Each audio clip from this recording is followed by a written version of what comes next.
What's up? Welcome back to the Metalhead Car Show. So we all know the Corvette, the iconic American sports car, and it's now been around for in excess of 60 years, spanning 8 generations, and I want to do a ranking video. So today, we're going to rank all 8 generations of Corvette from best to worst, and kind of why I think they're there. First thing first, before you yell about every car being what spot I put it in, the bottom 3 for this were really difficult to rank. What I'm looking at is looks, performance, and innovation. Because there's some cars where I think they might be awesome or they might be beautiful, but there's like zero innovation in its era, or very little. Maybe it's objectively better than others, despite it didn't really get much done in its era. But we're not going to dawdle, we're going to get right into it. Starting off in 8th place, we're going with the C4 Corvette. Now, the C4 Corvette spanned from 1984 to 1996. It was supposed to be launched in 1983, but got canceled due to emission regulations, and there's only one 1983 C4 Corvette in existence. But I think a lot of people would put the C4 in last place due to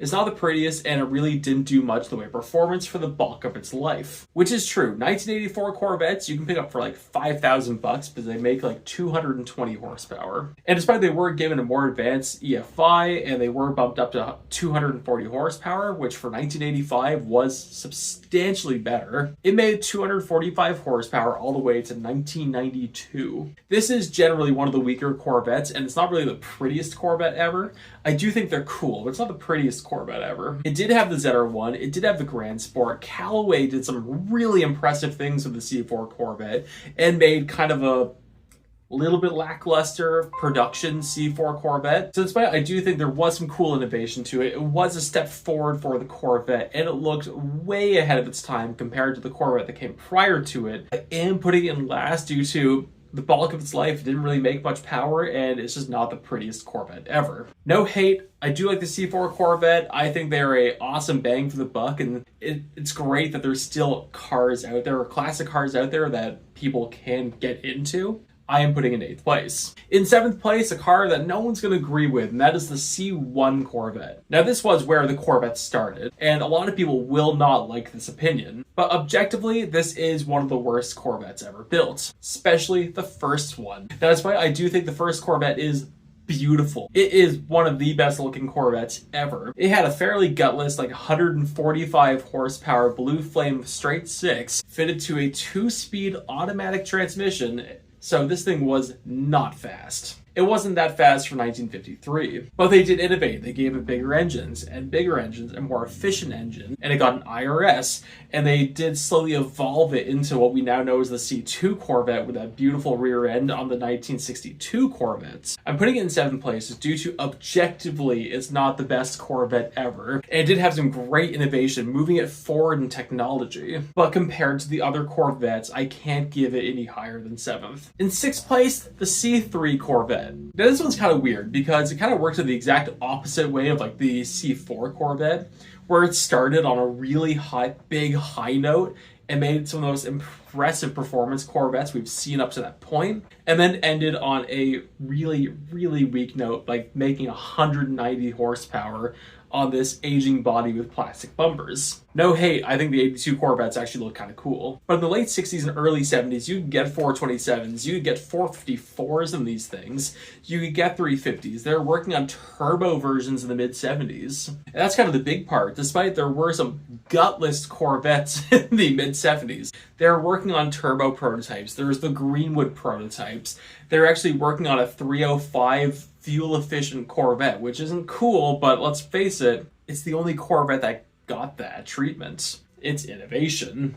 And despite I do think the 74 Corvette's kind of the saddest looking Corvette ever, it doesn't look bad. No C3 Corvette looks bad. So it's not the strongest Corvette ever, but it does have some absolute bangers in it, so it's going in 6th. In 5th place, funny enough, the C5 Corvette. Now, the C5 Corvette came out in 1997, went to 2004. It was the final Corvette with pop-up headlights. It was the first Corvette with the LS engine, and these things are objectively good. They made good power, they handled fairly well, they were given great brakes on them, and I always thought these things looked nice. They may be like the boomer Corvette to some extent, but honestly, these things are cool. Now, despite the C5 Corvette had a pretty great racing team being the C5R, The Corvette as a production car didn't really do that much. For the bulk of its life, it used the LS1 350. It was making 345 horsepower, but it did eventually get a 6-liter V8, mainly for the Z06 Corvette. That was kind of it. It had a Z06 variant that eventually made 405 horsepower, which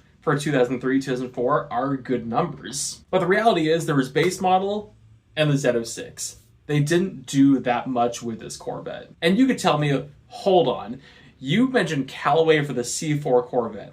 Yeah, there was some cool aftermarket stuff for the C5 Corvette, absolutely. But there's nothing as crazy as what Callaway did, like the Sledgehammer C4. So I'm putting it kind of in the middle because it was objectively good, but it didn't really do much in the way of innovation. In fourth place, though, we have the C2 Corvette. The C2 Corvette came out in 1963 and went to 1967. It had a short life, but it had a huge impact in that short period of time. But it got nothing but banger engines the entire time. Like when it first came out, it had a 5.3-liter fuel-injected V8, which I really should have mentioned for the C1 because that's where this engine came from. But it was an American car in 1963 using fuel injection, making 360 horsepower. The Americans in the 60s were always good for making horsepower, but they weren't great for making efficient horsepower. I've always given the 5.3 engine a lot of love, but they also gave it 427, which is like everyone's favorite engine for these cars.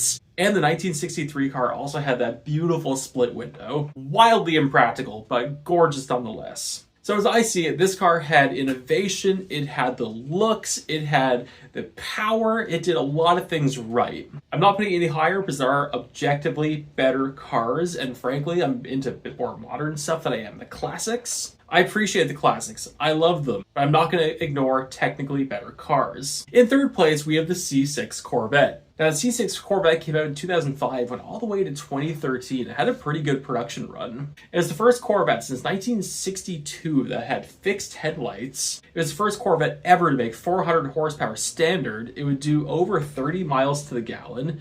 It was a wicked car. I also have a little bit of a personal connection to these cars because, like, as my time being into cars, it was the first new Corvette, so it was kind of a big deal. And like, I always thought these things looked great. I think they're aging really well, and it had some awesome variants. It had Grand Sport, it had the Z06 with a 427 LS engine, and it had the monster ZR1, the first Corvette ever to be making over 600 horsepower from factory. Chevy actually boasted about this car when it first came out, not due to it was really fast, but due to the race car actually had to have over 100 less horsepower than the production car to go racing. Awesome flex. And as much as I really have nothing but good to say about the C6, I do find the C7 to be better. The C7 feels like it had a really short life. It came out in 2014 and went to 2019. But the C7 Corvette was actually the first Corvette to have rectangle taillights, which people lost their mind about back in the day. Said the car was ugly for dumb little things like that.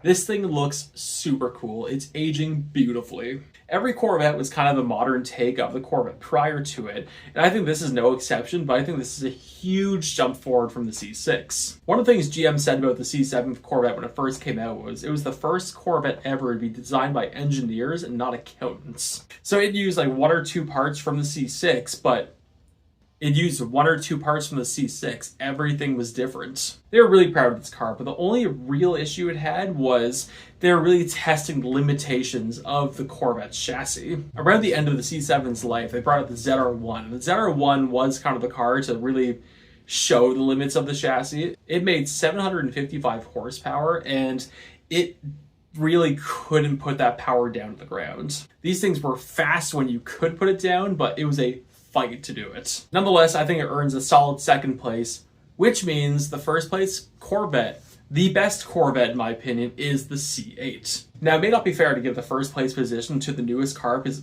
of course, it's probably going to be objectively the best, but it looks super cool, it makes great power, it has insane performance variance, and it is, in my opinion, the biggest step forward in technology of any Corvette. Now, this was the first mid-engine Corvette ever to come out. Now, this is something that Chevy was playing with since the 1960s. There's mid-engine concept Corvettes for every generation. This is a car that was always meant to happen. But with the Corvette division being ran by engineers, not accountants, this was the time to do it. It has the most powerful base model Corvette. It has the most powerful high performance Corvette of all time. It's like one of the fastest Corvettes of all time. It has the most amount of tech.